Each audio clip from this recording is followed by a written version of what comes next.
मैंने जब जब उसकी आंखों में देखा है मुझे उससे और मोहब्बत हुई है। अब हम एक दूसरे से अलग नहीं रह सकते।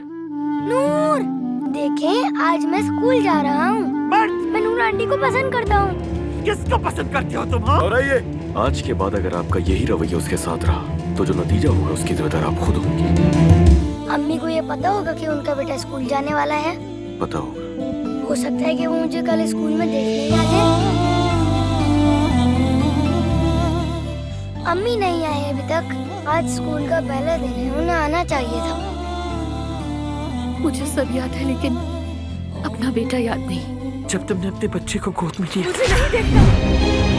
मेरे बाप से तो बदला ले नहीं सके, मुझसे ले बदला। चले। मैं कल जा रही हूँ और मौका मिलते ही सबसे पहले तलाक की कार्रवाई शुरू करूंगी मैं। ये मोहब्बत बदुआ बन गई है।